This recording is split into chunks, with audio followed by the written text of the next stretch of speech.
परम प्रभु श्री अरविंद प्रिय आत्मगण आम अध्याय 2 श्लोक 12 आज अध्ययन करवा। श्लोक ये नत्यवाहं जातु नासं न त्वं न मे जनाधिपा न चैव न भविष्याम सर्वे वयम् अतः परम्। तेणु जे वास्तव एभली नुहे जे कौन सी अतीत काल सी नथिले बा तुमे नथिल किंबा राजा माने नथिले।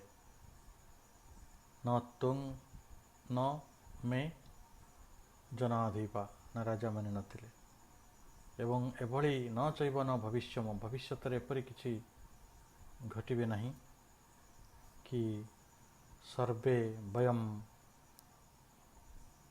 अतः परम जे सेते बेले मध्य केही रहिबे नहीं भविष्यत रे एभली हब नहीं। ताले कथा कहा जाउछि देह को धारण करिथिबा आत्मा एक तीर्थ यात्रा रे बाहरे। तेणु किछि काल पई मझिरे मझिरे विभिन्न शरीर को से ग्रहण करे। तेणु से माने ये जो जगत रे काल को भाग होछि भूत भविष्यत वर्तमान रूप रे ये गोटे सतत श्रृंखला गोटे चेन। तेणु आत्मा जेहेतु शरीर को ग्रहण करी प्राप्त परिस्थिति गुड़ी को अनुभूति भीतर को निये आमे ताको गोटे प्रकार खंडित अनुभव भली अनुभव करू। भारत रे धर्म जो मूल धर्म जहाँ आम सनातन हिंदू धर्म कहूँ सी तार पुनर्जन्मर सिद्धांत रही। अन्य धर्म गुड़िक किए पुनर्जन्म को विश्वास करती किए करती नहीं एभली भिन्न मत रही। किंतु ता सत्वे आमे देखुछु जे जदि जड़े भल जन्म पाउछि भल जन्म कहले सुस्थ ही सफल हो पारुछि सफल मन रथरे बंची पारुछि भल शांति भितर बंचुछि एगुड़िक सेमानंकर पुण्य पूर्व जन्मर फल। लाइफ डिवाइन पुस्तक रे श्री अरविंद ए विषय बहुत कथा लिखिछंती। जो भली आमे जानू जड़ भितरु जीवन जीवन भितरु मानव बा मन ये सब कथा गुड़िक बारंबार गोटे विवर्तनर पथ दे गति करुछि। अर्थात एक कथा मध्य सत्य जे मनोविज्ञानी माने यही पुनर्जन्म को नहीं बहु विषय रे बहु प्रकार वितर्क को जन्म देइछंती। एवं आज आमे देखुछु छोट पिला माने जो मानकर बयस 4 वर्ष बा 5 वर्ष बा 6 वर्ष से माने सब विभिन्न प्रकार अलौकिक घटना मान किए भल संगीत बजाउछंती किए भल संगीत गान करुछंती किए भल अंक करुछंती किए भल कंप्यूटर चलाउछंती। एथिरे जना पड़ुछि निश्चित सेमानकर पूर्वजन्मर जो ज्ञान रहितला सा परजन्म को केमिति कोन गोटे प्रकार आसी जाउछि ବା ତା ଇନଗ୍ରେଡ଼ିଏଣ୍ଟ ଗୋଟେ ଏକ ପ୍ରକାର ତାଙ୍କ ଭିତରେ ଉପାଦାନ ହେଇକି ସାଇତା ହେଇକି ରହୁଛି। ତେଣୁ ଏଇଭଳି ଅନେକ କଥା ଆସୁଛି। ଅର୍ଥାତ୍ ଜୀବନର ଗତି ସବୁବେଳେ ରହିଛି, ଖାଲି ଶରୀର ବଦଳି ଯାଉଛି, ଆତ୍ମାର ଗତି ଚିରକାଳ। ତେଣୁ ଏକାଥରେ ଏହି ଅବଦ୍ଧ ଅବସ୍ଥାରେ ରହିଥିବା ଅଭିମାନୀ ସ୍ୱାଭିମାନୀ ଅର୍ଜୁନଙ୍କୁ କୃଷ୍ଣ ତାଙ୍କର ଏକ ମହାନ ତତ୍ତ୍ୱକୁ ପ୍ରଦାନ କରିଛନ୍ତି। ଯେ ବାରମ୍ବାର ଆମେ ସେଇ ଆଲୋଚନା କରୁଛୁ, ଉପନିଷଦର ଏହି ମହାନ ଜ୍ଞାନ ବାସ୍ତବିକ ସବୁ ମଣିଷମାନଙ୍କ ପାଇଁ, ସବୁ ଜୀବମାନଙ୍କୁ ପ୍ରଦାନ କରାଯାଉଛି। କଠ ଉପନିଷଦ କହୁଛନ୍ତି, ନିତ୍ୟୋ ନିତ୍ୟାନାଂ ଚେତନଶ୍ଚେତନାଂ ଚେତନାନାଂ एको ବହୁନାଂ ଯୋ ବିଦଧାତି କାମାନ୍ ତମ୍ ଆତ୍ମସ୍ତ ଯେ ଅନୁପଶ୍ୟତି ଧୀରାଜ ତେଷାଂ ଶାନ୍ତି ଶାଶ୍ୱତୀ ନ ଏତରେଷାଂ। ଅର୍ଥାତ୍ ଆମେ ଜୀବର ହୃଦୟରେ ତାଙ୍କୁ ନିତ୍ୟ ବିଦ୍ୟମାନ ରହିଥିବାର ଜାଣୁ। ତେଣୁ ତାହାର କେବେ ଅବ୍ୟାହତି ହୋଇପାରୁନାହିଁ, ହେଉନାହିଁ। ତେଣୁ ଚିରନ୍ତନ ଭାବରେ ସେହି ଆତ୍ମା ସବୁବେଳେ ଉପସ୍ଥିତ ଅଛନ୍ତି, ନିର୍ବିଶେଷ ହୋଇ ରହିଛନ୍ତି। ସେ କେବେ ଶେଷ ହୋଇଯିବେ ନାହିଁ, କେବେ ସମାପ୍ତ ହୋଇଯିବେ ନାହିଁ। ତେଣୁ ଯେ ଏଇଠି ଯେଉଁ ଗୁରୁତ୍ୱପୂର୍ଣ୍ଣ କଥାର ଗୋଟେ ଆଲୋଚନା ହେଲା, ସେଥିରେ ଗୋଟିଏ କଥା କୁହାଯାଇପାରୁଛି ଯେ ଯେଉଁମାନେ ସାଧାରଣ ଚେତନାରେ ଥାନ୍ତି ସେମାନେ ଏଇ ଜାତିସ୍ମର କଥାଟିକୁ ଜାଣିପାରିବେ ନାହିଁ। କିନ୍ତୁ ଶ୍ରୀକୃଷ୍ଣ ଯେହେତୁ ତ୍ରିକାଳଦର୍ଶୀ, ସେ ଯୋଗାଚାର୍ଯ୍ୟ, ସେ ଯୋଗର ମହାନ ସୂତ୍ରଧର, ତାଙ୍କ ପାଇଁ ଆତ୍ମାର ଏଇ ଯାତ୍ରାଟି ଜାଣିବା ବହୁତ ସହଜ ଏବଂ ସେ ତାଙ୍କର ସହଜ ସ୍ଥିତିରେ ଏଇ କଥାଟି କହୁଛନ୍ତି। ଯେ କାରଣ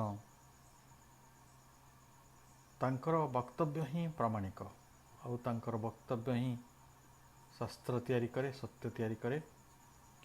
ତେଣୁ ସାଧାରଣ ମନ ପକ୍ଷରେ ଯାହା ବୋଧଗମ୍ୟ ନୁହେଁ, ଯେ ବୁଝିପାରିବ ନାହିଁ, ଆଉ ଆମେ ଯଦି ତାକୁ ଏକ ଅସାଧାରଣ ଚେତନାରେ ଶ୍ରୀକୃଷ୍ଣଙ୍କ ଠାରୁ ଶୁଣିବା, ତାହେଲେ ତାହା ହେବ ଅଧିକ ପ୍ରାମାଣ୍ୟ। ପୁଣି ସେ କହୁଛନ୍ତି ଯେ କାହିଁକି ଆମେ ଶୋକ କରିବା, ଯଦି ସେ କେବଳ ଦେହ ଅନ୍ତର ପ୍ରାପ୍ତି ହେଉଛି, ଆଉ ଗୋଟେ ଦେହ ମିଳୁଛି ବା ଆତ୍ମା ସେଇଭଳି ସ୍ଥିତ ରହୁଛି ଏବଂ ଜନ୍ମ ପରେ ଜନ୍ମ ସେଇ ଆତ୍ମାର ଏକ ଯାତ୍ରା ଚାଲିଛି, ତାହେଲେ ଆମେ କିଏ ମରିଯାଉଛି, କିଏ ହଜିଯାଉଛି, କିଏ ଜନ୍ମ ନେଲା, ଏସବୁ ବଡ଼ ବଡ଼ ଘଟଣା ଭାବରେ ଆମେ ଗ୍ରହଣ କରୁଛୁ କାହିଁକି? ଏଗୁଡ଼ିକ କେବଳ ମାଇଲ ଖୁଣ୍ଟି। ପୁଣି 13 ଶ୍ଲୋକରେ ଶ୍ରୀକୃଷ୍ଣ କହୁଛନ୍ତି ଅର୍ଜୁନକୁ, ଦେହିନୋऽସ୍ମିନ୍ ଯଥା ଦେହେ କୌମାରଂ ଯୌବନଂ ଜରା ତଥା ଦେହାନ୍ତର ପ୍ରାପ୍ତି ଧୀର ସତତ୍ର ନ ମୁହ୍ୟତି। ଆମେ ଦେଖୁଛୁ ଆମ ଦେହକୁ କୌମାର୍ଯ୍ୟ ଆସୁଛି, କୁମାର କାଳ ଆସୁଛି, ଯୌବନ ଅବସ୍ଥା ଆସୁଛି ଏବଂ ବୃଦ୍ଧାବସ୍ଥା ଆସୁଛି। ଦେହୀ ଓ ଜୀବାତ୍ମାର ଏହି ଅବସ୍ଥା ନିତାନ୍ତ ସତ୍ୟ। ସେଇଭଳି ମୃତ୍ୟୁ ବା ଦେହାନ୍ତର ପ୍ରାପ୍ତି ମଧ୍ୟ ଏକ ଅବସ୍ଥା। ଏଥିରେ ଧୀର ତତ୍ର ମାନେ ଯେଉଁମାନେ ଧୀର ପୁରୁଷ, ଧୈର୍ଯ୍ୟବାନ ପୁରୁଷ, ଜ୍ଞାନୀ ପୁରୁଷ, ସ୍ଥିତପ୍ରଜ୍ଞ ପୁରୁଷ, ସେମାନେ ନ ମୁହ୍ୟତି, ମୁହ୍ୟମାନ ହୁଅନ୍ତି ନାହିଁ, ମୋହ ଅନୁଭବ କରନ୍ତି ନାହିଁ। ତେଣୁ ଆମେ ଦେଖୁଛୁ ଯେ କୌମାର ଅବସ୍ଥା ଆସିଲା ପରେ ଯୁବାବସ୍ଥା ଆସେ, ଯୁବାବସ୍ଥା ପରେ ବୃଦ୍ଧାବସ୍ଥା ଆସେ। ତେଣୁ ବୃଦ୍ଧାବସ୍ଥା ପରେ ହୁଏତ ଦେହାନ୍ତର ପ୍ରାପ୍ତି ବା ମୃତ୍ୟୁ ଯୋଗ ଆସିବ। ତେଣୁ आमे एभली एक अवस्था जेहेतु पुनर्जन्मर सिद्धांत रही आत्मार यात्रार कथा रही तेणु बुद्धिमान मनुष्य पर मृत्युर किसी भय नहीं बा मृत्युर मृत्यु शोकर कारण नुहे। तेणु जीवात्मा देह को छाड़ी अन्य देह धारण करे एवं जो गुड़िक से चाही थाए जहाँ से करू थाए जो गुड़िक वर्तमान शरीर में बाधा तैयारी करिथांती से परवर्ती समय जो शरीर लाभ करती से शरीर रे से वृत्ति को से धर्म को धारण करवा ताको प्रवाहित करनवा टिके सहज हुए। तेणु आमे एथिरे मोहित हवा उचित नुहे।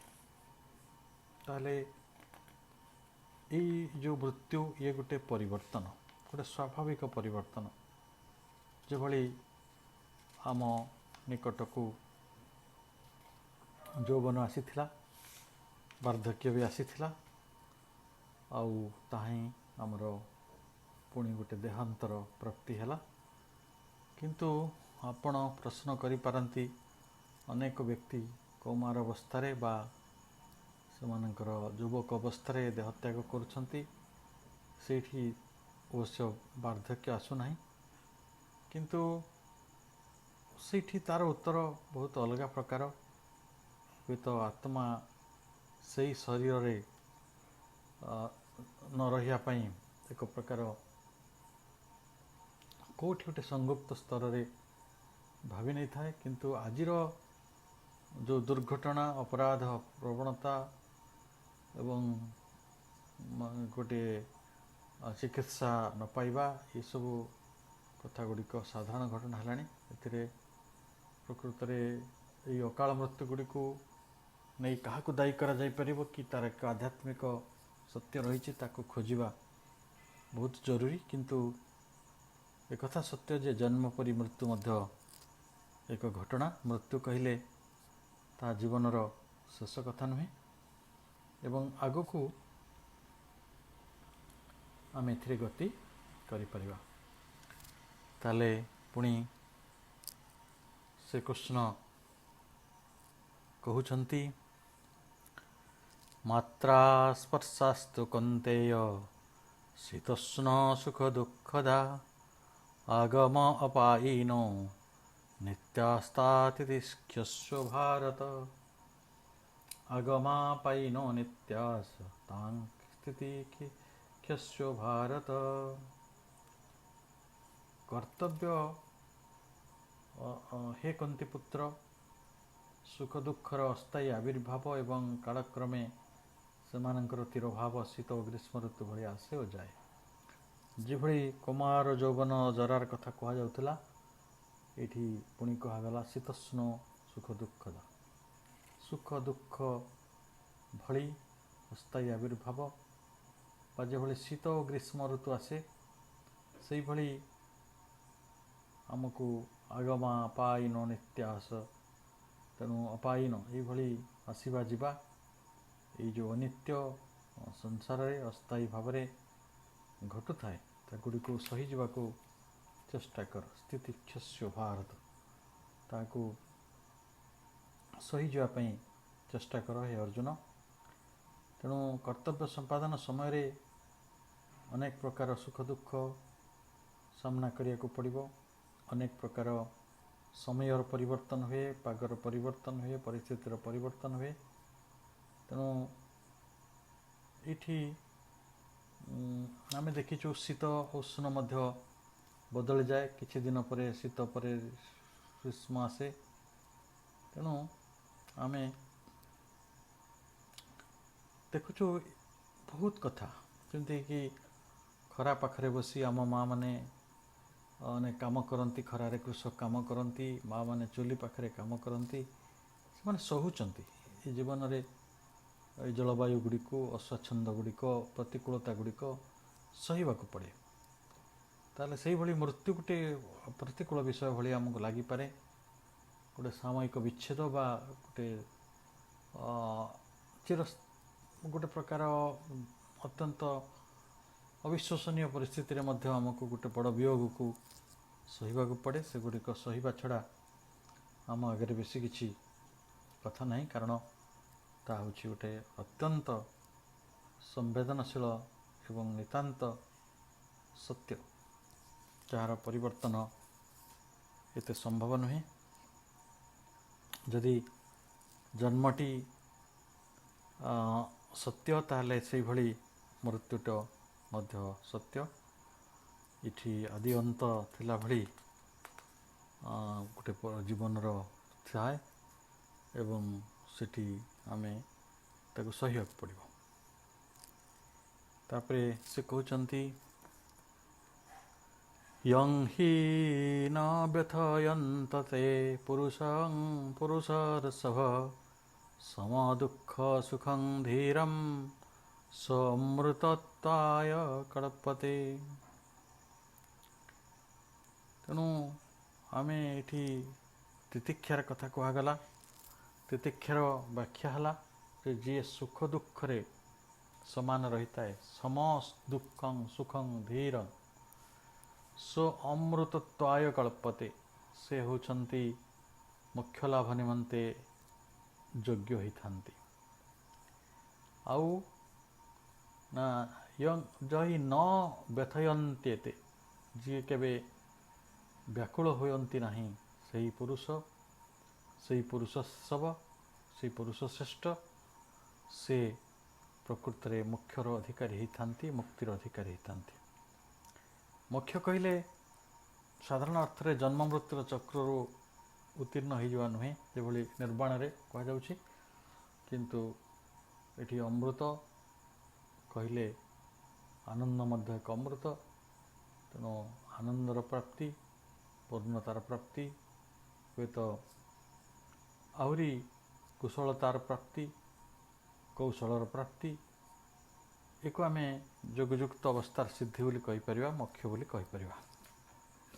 ताले एठी मोक्षर शब्दटी अमृतत्व शब्दटी अति व्यापक अर्थ रे व्यवहार करा जाइछि। तेणु शरीर मन बुद्धि यही सबू द्वारा आम अनुभव पाऊ। ये अनुभूति गुड़िक अनित्य एवं आमे जन्म मरण ये है गोटे शरीरर धर्म। तेणु जो पुरुष से आत्म स्वरूप को चिन्हि थांती, से नित्यता को जानी थांती, सी कौन सी शोक बा मोहरे भाग नियंती नहीं कि शोक मोहरे मोह को मध्य भोग करती नहीं। तेणु महात्मा व्यास श्रीकृष्ण जरिया समस्त को आम जीवन लक्ष्य संपर्क में कहते, पूर्णता प्राप्तिर कथा कहते। आम किभली भाव में लक्ष्य प्राप्ति चेष्टा करवा, कौन पाई चिंतित हवा, कोटा पाई चिंतित हवा नहीं, आम कौ गुड़िक सहवा कौटाक सहब नहीं, ये सब कथा कहुई। जो तितिक्षस्य भारत कथा कहगला, से तितिक्षा माने कष्ट वर्ण करवा, से कष्ट वर्णर अर्थ है तार अर्थ नुहे जे आम निराश हो उदास हो, किंतु आम सब किसी सहन करवा। शीतोष्ण आदि दंत गुड़िक जार मन समभावपन्न रहे, से धीर पुरुष अमृतर अधिकारी होता है। तेणु देह सहित जो मानकर आसक्ति नहीं एवं देहर पीड़नरू आमको अलग हवा को पड़ो, से को व्यथित हवा किसी जरूरी नहीं। हृदय रे प्रेम घृणा भावर प्रभाव रे शारीरिक कष्ट भी अनेक समय लोक मैंने सहती। आज दुनिया रे डिप्रेशन है गोटे बड़ रोग। से डिप्रेशन प्रभाव रे केते मनीष ता निज जीवन को नष्ट कर दउछि, केते बाटे उल्लास को भांगी दउछि, परिवार सुख शांति निजर उपस्थिति सब किछि को विघ्नित करुछि। ये गोटे बड़ चिंतनीय कथा। ता आसुछि आसक्ति कारणरू, अर्थात आमे आमर अन्य मानक सहित जो संबंध तत्वटी रही केते दूर पर्यंत आम संबंधित हो पारिबा, से संपर्क रे जदि आमर स्पष्टता नहीं, ताले आमे एई भली गोटे कष्ट को सहन करिवार क्षमताटी को पाइबा नहीं। तो आमको कहा जाउछि जे ना सतो विद्यते भावो ना भावो विद्यते सतः उभयोरोपि दृष्टान्तो स्तनयो तत्त्वदर्शिभिः। असतः भाव न विद्यते, सत भाव न विद्यते, तो तत्वदर्शी भी अनयो उभय अपि अंतसृष्ट। असत वस्तुर किछि न असत विद्यते, भाव न भाव विद्यते। ताले एठी असत व्यस्ति जहाँ असत माने असत कहले मिथ्या नुहे, असत कहले नॉन एक्जिस्टेंट, शून्य रूप, जार किसी रूप ना नाम ना, से भाई असत वस्तुर अस्तित्व ना, सत वस्तुर मध्य अभाव ना। ताले यही प्रकार उभयर अंत को तत्वदर्शी ज्ञानी पुरुष मान द्वारा देखा जाइछि। उभयोरपि दृष्ट अंतस्त अन्वयो तत्वदर्शी भी। ताले तत्वदर्शी किए ना जी यही भली सिद्धांत जानी जे असतर शाश्वतता नहीं, सतर अभाव नहीं, सत ही शाश्वत काल विद्यमान। तत्वदर्शी पंडितगण उभय सत असतर प्रकृति गुण अध्ययन करी यही सिद्धांत देइछन्ति। आमे ये आलोचना को श्लोक 16 रु आगु को नबा। आज आमे एक कथा शिखिले जे अर्जुनंकर जो दुख, तांकर जो निराशा, ताकू जहाँ से तांकर गुरु श्रीकृष्ण पाखरे सब्यस्त करथिले, जाहिर करथिले, कहिथिले, तार प्रत्युत्तर मिलिबा आरंभ होइछि।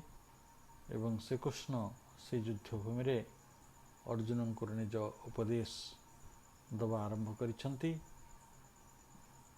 एवं से उपदेश गुड़िक केवल अर्जुन को पई अभिप्रेत नथिला, ता अभिप्रेत थिला समस्त मानव जाति पई। मानव जातिर सबु मनुष्य पई ये घटना जरूरी, कारण आम मानक जीवन रे प्रत्येक समय रे आमे आमर परिचित, आमर जो माने अति घनिष्ठ, जो माने आमर परिवार रो, जो माने आमर आत्मीय, जो माने आमर रक्तगत संपर्क रे अछंती, समस्त मृत्यु को भेट करुछंती। केबे ना केबे या परिवार रे बा अति परिचित लोक मानक भितर मृत्यु होछि, आमे निराशा भोग करछु। किंतु श्रीकृष्णकर यही बाणी गुड़िक आमको मृत्यु संपर्क रे किभली दुख करिया उचित, किभली दुख करिया उचित नुहे, ये संपर्क रे निर्णय मिल सारी। आशा करे यही निर्णय आम समस्त अत्यंत उपादेय हब। आपण माननकु अनेक अनेक शुभेच्छा और मो तरफ अनेक अनेक कृतज्ञता मध्य। आज आलोचना को ये रखुची। वंदे मातरम।